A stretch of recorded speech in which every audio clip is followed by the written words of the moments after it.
সরকারি নিয়ম অনুযায়ী সকাল ৯টা থেকে দুপুর ২টো পর্যন্ত সরকারি হাসপাতালের বহির্বিভাগ চালু থাকে। বর্তমানে এমন পরিস্থিতিতে নির্দিষ্ট সময়ের পর বহির্বিভাগের ১২ ঘন্টারও বেশি সময় রোগী দেখলেন। এমন ঘটনার সাক্ষী থাকল দক্ষিণ ২৪ পরগনার ক্যানিং মহকুমা হাসপাতাল। রোগীদের কথায় যা বিরল নিদর্শন। সুন্দরবনের বৃহত্তম হাসপাতাল ক্যানিং মহকুমা হাসপাতাল, যেখানে প্রতিদিনই ক্যানিং ১, ক্যানিং ২, বাসন্তী, গোসাবা সহ অন্যান্য ব্লকের হাজার হাজার রোগীরা চিকিৎসা পরিষেবার জন্য আসেন। এছাড়াও ভিন জেলা থেকেও রোগীরা আসেন চিকিৎসা পরিষেবার জন্য। এখানে বহির্বিভাগ খোলা হয় সকাল ৯টায়, বন্ধ হয় দুপুর ২টোয়।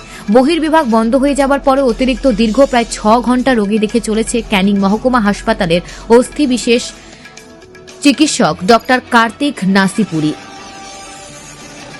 অন্যান্য দিনের মতো সোমবার সকাল ৯টায় ক্যানিং মহকুমা হাসপাতালের বহির্বিভাগ শুরু হয়েছিল, শেষ হয় দুপুর ২টো নাগাদ।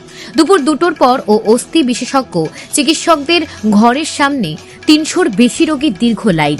রোগীরা ভেবেছিলেন ২টোর পর হয়তো বহির্বিভাগ বন্ধ হয়ে যাবে, চিকিৎসক চলে যাবেন, কিন্তু সেই বিরল নিদর্শন এর সাক্ষী থাকল গোটা ক্যানিং মহকুমা হাসপাতাল। অস্থি বিশেষজ্ঞ চিকিৎসক ডক্টর কার্তিক নাসিপুরি একের পর এক রোগী দেখে চলেছেন। এই সংবাদ যখন লেখা হয় তখন সন্ধ্যা ৭টা, তখনও প্রায় শতাধিক রোগীর ভিড়। ঘটনা প্রসঙ্গে ডক্টর কার্তিক নাসিপুরি জানিয়েছেন, রোগীরা অনেক দূর থেকে আসে, কেউ কেউ ৩-৪ ঘন্টা দূর থেকে আসে, তো তাদেরকে ছেড়ে যাওয়াটা আমার ১-২ ঘন্টা বেশি ডিউটি করে যে এতগুলো লোক ভালো থাকে, সেটা আমার খুব ভালোই লাগে।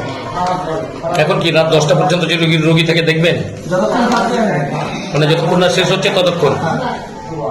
এরা অনেক প্রায় ৭-৮ ঘন্টা ধরে অপেক্ষা করছে, তাদেরকে ফেরানোটা নিতান্ত আমাদের বিষয়। কি নাম আপনার? ডক্টর কার্তিক নাসিপুরি।